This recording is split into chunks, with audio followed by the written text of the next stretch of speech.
Here is my embodiment project for the Tantra Vinyasa Flow Yoga Teacher Training from January to June 2017.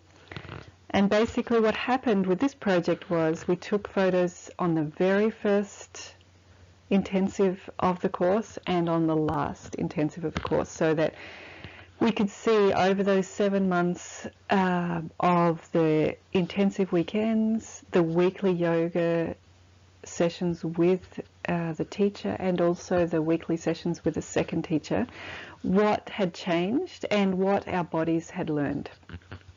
So let's have a look. The first pose that I have is mountain pose. And obviously the first thing we notice is the difference between winter and summer. So it's hard to see because of the clothing what has changed, but perhaps what would stand out to me is the straightening and the squaring of the shoulders in the June picture. Let's have a look at that in this next slide. So that's the January, and here comes the June. Yeah, so it's hard to tell because of the clothing, but I think straighter shoulders and more active hands. And then we just have those two photos again. We can see them on the side here, and this is maybe where there's more information about the changes that happened in the embodiment of this pose. What I particularly see is the shoulders coming back in the first, in the January one. So just here, the shoulders coming back. And I see space here at the front that I don't see over here. And then also, again, this is clothing, but there's a flatness to the belly there, and also in a way here to the sacrum and through the hips. And perhaps, although it could be clothing, we've got the rounded belly and a more exaggerated lumbar curve, giving more protruding there at the hips. And also perhaps the knees, there's a bit of a kind of general movement like that with the legs. It's a bit exaggerated. And here, this is a bit more up and down. So let's see that on the animation.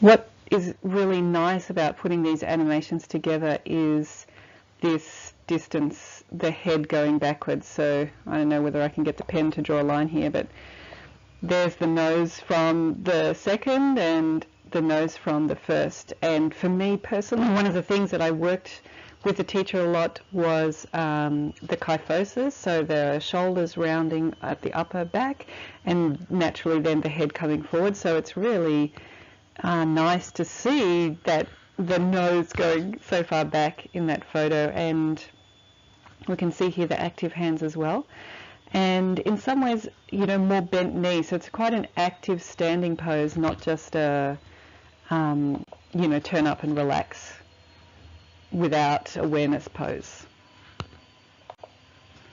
The next posture we have here is Uttanasana, the forward fold. And these are great photos. I think I learned a lot about Uttanasana during the 7 months of the program. It's a posture that I have always detested, and perhaps we can see that in my January shot, why that would be the case, because what we really have here is the legs pretty much coming at a diagonal rather than being straight up in the air, and meaning that a lot of the pressure of this pose, of the gravity, is being pushed down onto the spine, and that fulcrum, you know, the femur head not really being the place where this bend is taking place and where the pressure is being put. So gravity coming down here onto the lumbar, which is not great, and in a way also pushing back onto the hips. So not a great feeling, and certainly not getting that release that you would imagine from Uttanasana. So then when we come over to this pose, in a way it looks worse, right, because we've got the bent legs. And the hips are still way back from the ankles, so this, is not lining up, but it is a little bit closer, so this line is less diagonal, it's getting towards straight. We're getting some idea of the sacrum coming up into space here rather than being flat. And we're getting lots more of the gravity pushing the upper spine down, so more that feeling of allowing the heaviness of the head to release and lengthen the spine. And let's see those on top of each other.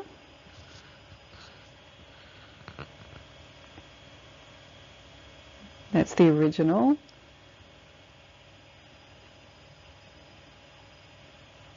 Yeah, this is like a modified Uttanasana for those people who still don't have that release and flexibility in those sacroiliac joints here.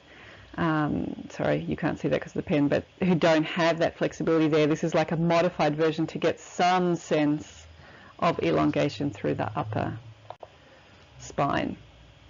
Okay, so that was Uttanasana. And here we've got chair pose. And once again, in a way, to the layperson, the January photo in some ways seems, it seems bigger because that fold is bigger, right? This seems like a bigger angle of the chair. But I kind of like this modified June one. It just feels like there's a lot more stability in the core. So this feels like a moment caught in time where possibly the person is about to fall over, like it's not necessarily sustainable. And I also like the integration of the arms here. They really feel like they're part of the movement of the pose, whereas here they're quite disconnected from the pose. And I think we can even see, I don't know, I personally think you can see internal rotation here in the upper legs because of the placement of the feet, and I don't think we can see that here. I think they're a much more relaxed upper leg. So let's see those on top of each other.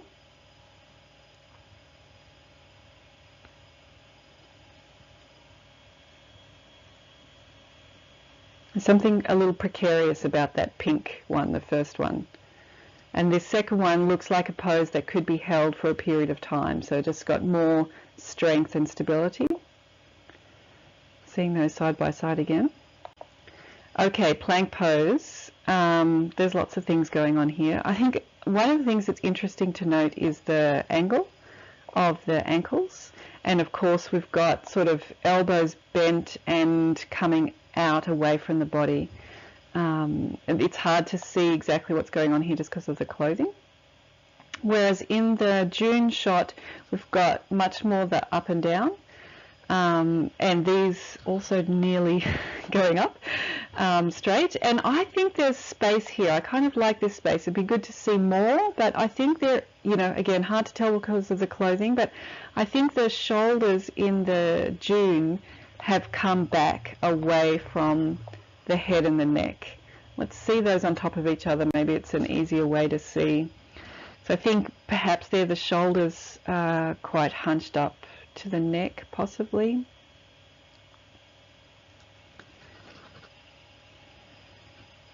Yeah, maybe not. It's hard to tell because those shoulders do look like they're lining up there.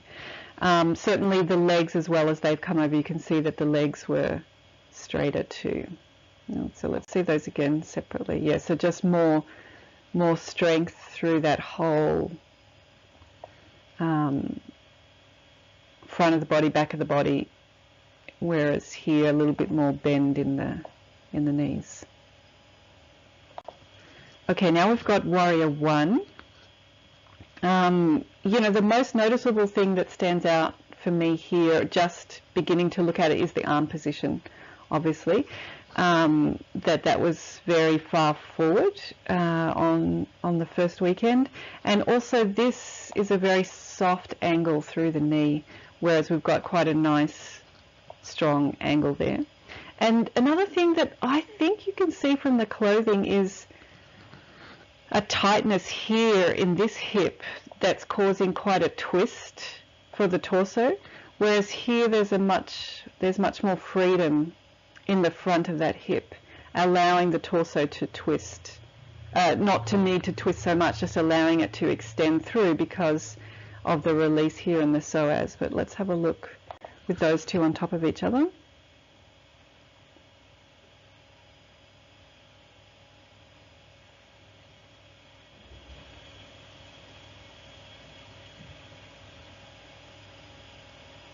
Yeah, so definitely got the angle here is a little different. You know, we've got more bend in the knee, and this just opening and more free. And of course we've got the arms, so taking those apart again.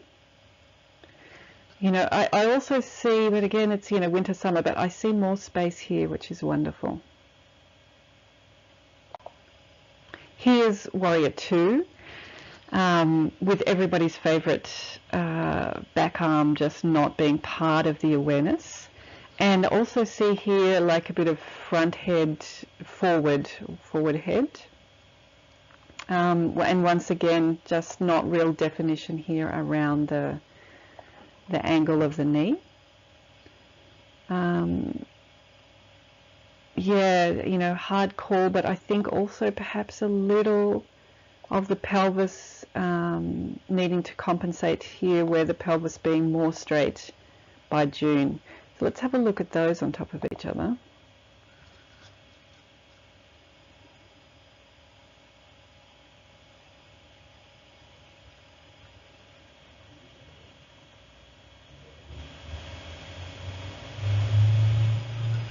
Yeah, so great to see that knee angle shows up really well in the one on top of each other.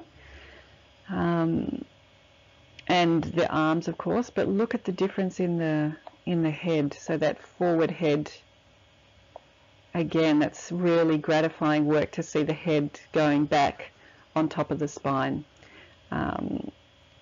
And I can definitely see also, even in the second shot, it would be great to see the shoulders coming down a little bit lower there. So it continues to be an area to focus on. Now we've got the extended side angle pose. I think what's interesting in both of these shots is the arm angle. So ideally, the arm would be extended over the head, straight out, following that line of the spine.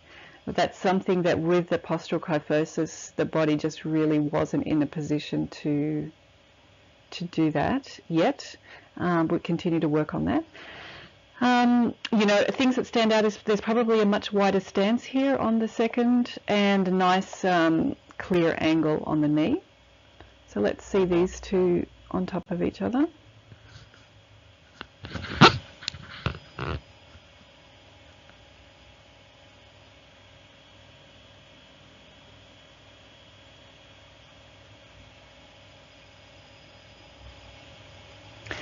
Okay, so what we can see here really is a very nice, this is what I personally experienced, is a lengthening through the torso.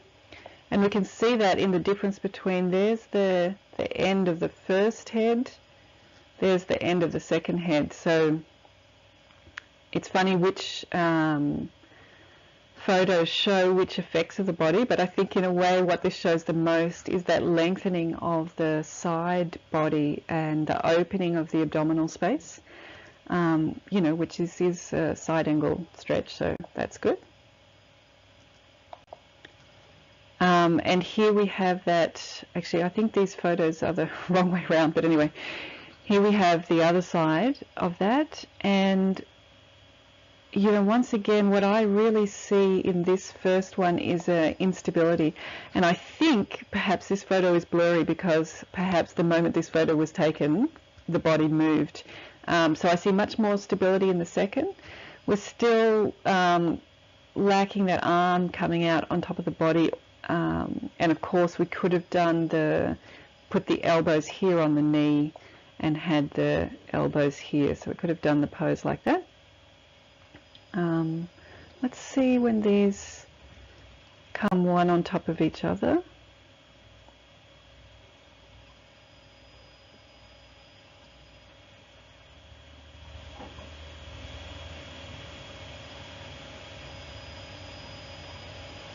Okay. Yep, so we can see the more definition in the knee on the second shot, and although it's small, there's some movement in the arm extension there, so something to continue working on. And here we have that shot from the side, and straight away you can see that the control of that arm behind the body was a little loose in January, whereas here in June we've got more of a line. But what I do notice in this June shot is perhaps a shooting out of the hip, which maybe there wasn't in January. Let's see them on top of each other.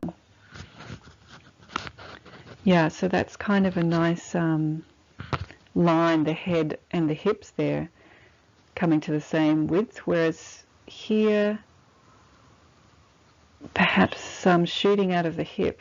Although what is also nice, and it's hard to see now though, so this is the shooting out of the hip, but what is nice is, again, look at that nose. So we've got the forward head thing, that the heads come more back onto the spine, and also feel like that chest, here's the line of the chest, or maybe the line is more like that, giving some space, whereas before in the January shot, that was all, there was not much space between the head and the chest. So yeah, there's interesting progress there, but things still to work on, and perhaps correcting that kicking out of the hip. All right. Now we've got the wheel pose. So we can see there's definitely more height here, and more getting towards straight up and down in the lower legs. Let's see what we've got when we put them on top of each other.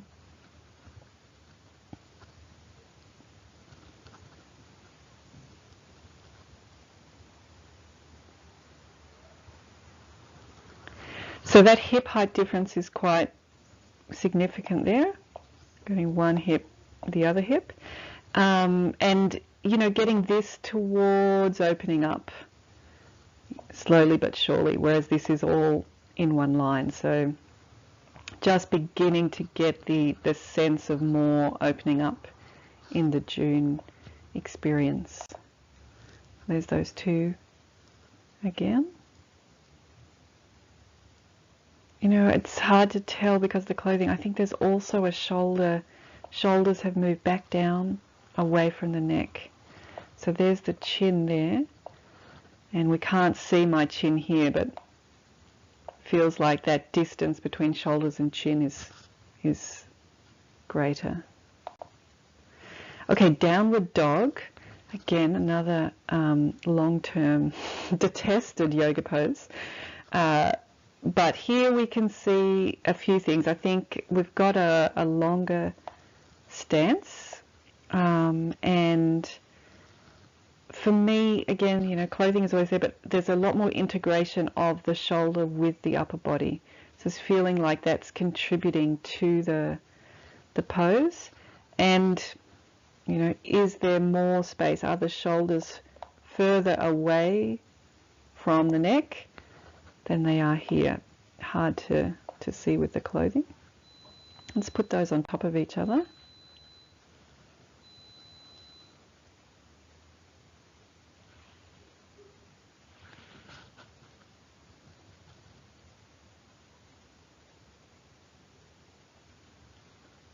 Yeah, so hard to line up everything exactly here because there's such a distance in the stance. So there's January hand, here's June hand, and perhaps because of that scale difference, perhaps it's hard to really make sure that everything is lining up with each other. But yeah, there does seem to be more openness, the neck being a little longer here. So here's the neck, here's the chest, whereas in January it's a bit more close together. Certainly what I experienced myself as my change as I felt in my body, was much more ability to move the scapula down and away. I think that's what I really learned about downward dog during this 7 months, was that it is an arm balance, and not to worry too much about the legs. Like, I've always been embarrassed about my downward dog because I don't straighten the legs and I find it a very painful posture. I basically just stop breathing when I'm in down dog. So what I learned was to really enjoy and focus on what we can get with the decompression of the vertebra through pushing those arms away and moving the scapulas down the back towards the sacrum. You know, what I also see here is a little tiny bit of lumbar curve. Obviously, I've really exaggerated that. A little tiny bit of lumbar curve, whereas here there's just nothing. So I think we can see that the whole sacroiliac, all that tightness that is in these hip joints, is beginning to ease open, allowing for more flexibility here. So definite progress in downward dog. Chaturanga. I learned heaps about this in the 7 months of the practice. This is a pose that I have never even attempted to do. I would always do a variation or just not do it at all. So it's great to see this angle on the elbow, although it'd be great, you know, we'd like to see that really as being straight. Perhaps that's still going a little forward.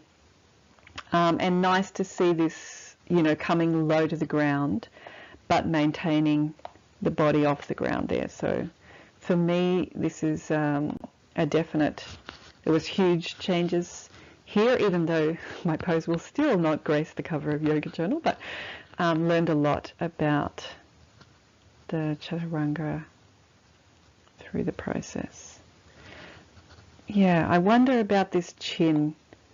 Would be nice to see perhaps more relaxation through the neck there. We'll see. Okay, and looking at those two separately again. And then here we have Updog. So I just see a much more active, you know, that's the main thing that I can see straight away. This is a nice straight up and down place. Here we're slightly leaning back, so shoulders in front of the wrists. There's more elevation off the mat. This is getting quite close to the mat, and you know, these are quite loose at the front. And then what's quite noticeable here is the rounding of the shoulders, and it looks like I have no neck at all. Again, a bit of clothing there. Whereas here we're getting towards a straighter back.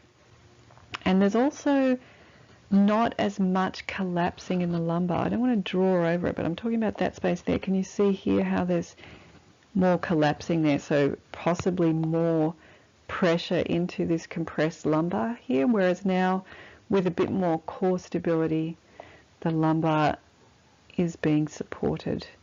And let's see those on top of each other.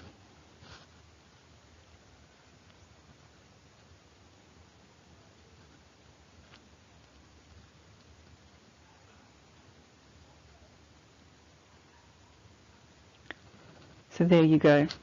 Another noticeable thing is once again that head forward posture. So lovely to see that head coming back even when the neck has gotten longer. It's interesting, isn't it? I mean, these might perhaps not be exactly to scale. And you can kind of see it coming in on the June. We've got straighter up and down on the feet. So let's see that. Yeah, these feet were beginning to angle a little bit in that direction.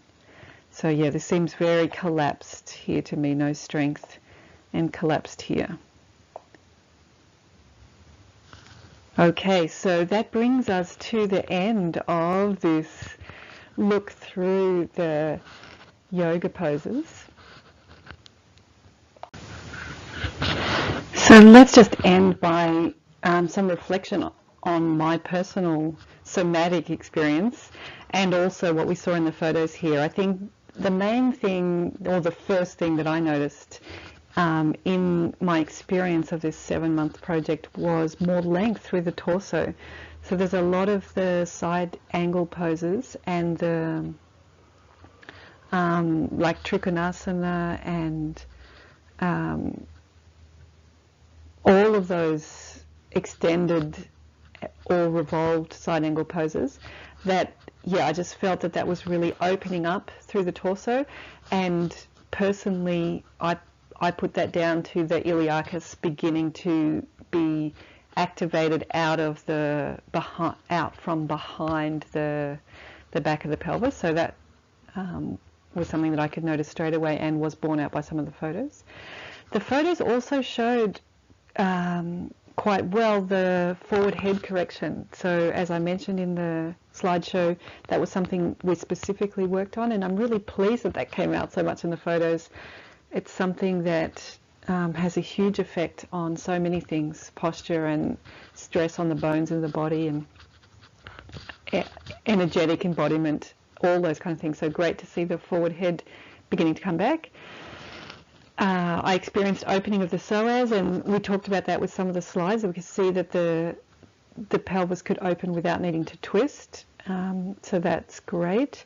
And although perhaps hard to see from the photos because of the clothing, what I experienced myself was a dropping and squaring of the shoulders.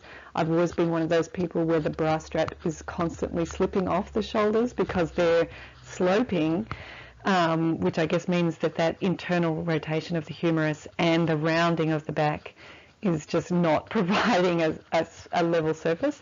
But my experience over the 7 months, and that's very practical, it's something you experience every day, is of those shoulders becoming much more horizontal. I built a lot of knee muscle. For me, I'm not talking about any kind of bodybuilding size here, but for me, because there was a lot of standing poses that in my own yoga practice, I probably wouldn't choose so many standing practices, but because of the rhythm of the course and what we were doing, definitely built up knee muscle. And then these two kind of go together, the abdominal strength and the upper body strength. As I'd said, I never would have previously done the Chaturanga as the transition from one pose to another. So there was no upper body strength there when we began. And to work on that throughout the 7 months, to build that little by little, and also to build it as the scapulas are dropping down the back towards the sacrum, meant that that strength was coming from a sustainable place, not from like a crunched up neck, pecs and trap kind of situation. So experienced more abdominal strength and upper body strength, which allowed me to be present in the asanas rather than balance in them, like fall into them for a moment and then fall out of them again. Much more sense of owning and being stable in those in those extreme postures. And so this is my experience of the embodiment of the yoga teacher training, and it was a great project to see how the body changes week by week and month by month, and to add that all up at the end and reflect on them. So a very enjoyable experience and very pleased to see the changes in the photos.